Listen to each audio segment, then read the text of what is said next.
I'll tell you who I'd like to see. I'd like to see Tito Mercado versus De Los Santos. Yeah. What's up with him, man? I feel like he's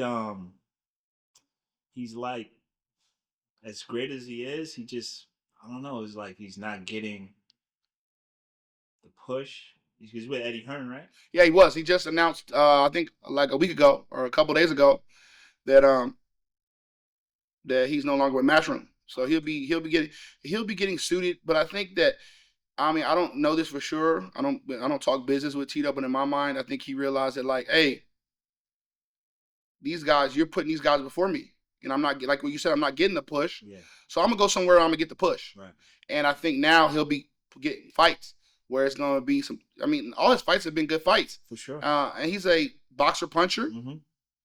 and Charismatic. very charismatic, very outspoken, Mm-hmm. and I think the world is his oyster. To be honest, Yeah. um, it's just uh, whoever he signs with now, they should make him priority number one. Because he can sell tickets, Yeah. he can pack a venue. He's a fan-friendly fighter, and people love to see him fight. Yeah. And he has a good team. Yeah. His father, his brothers, his family dynamics. Mm-hmm. He has a really good team, and that's what makes a good fighter, the team. Yeah. If your fighter can be a great fighter without a good team, Right. and that's what you have. That's what happens sometimes when you see these fighters that are really good. You're like, what happened to the team? Yeah. You can't take all the money with you. You can't keep it all, Right. but you can continue to make money, right? Mm. And also, there's teams where there's not even any money being made, and then people just realize, hey, look, you know what? I'm doing a lot, Yeah. um, and you have to be able to, you have to be able to sort those things out, Yeah. because great fighters have great teams. Yeah. Look at Muhammad Ali. Yeah. Look at You know, Look at Bud. look at Bud. Yeah. He had 3 coaches and a manager and all that, and you can tell me it wasn't enough going around for the whole team.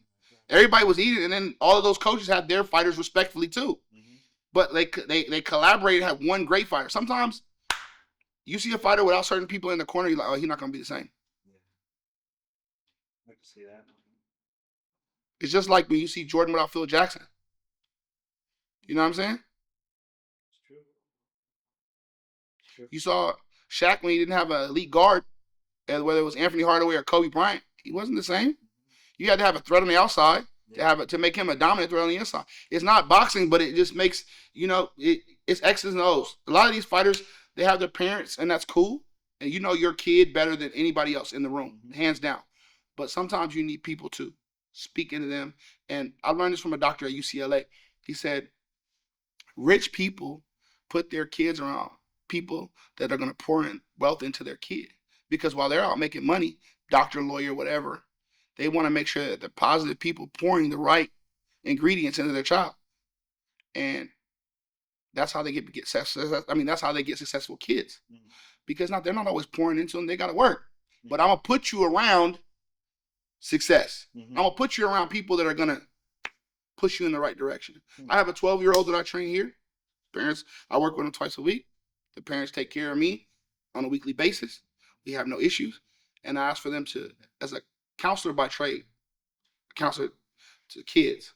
That's what my profession is. Mm-hmm. I talk to him in a way through boxing, helping him to be a best version of himself. That's all I'm trying to do is wake up and be better than I was yesterday. I'm not trying to be better than you. I'm not trying to be better than the other coaches here. I could care less. The other coaches here keep me sharp. Mm-hmm. And that's okay. We're not always going to have the same style, always agree.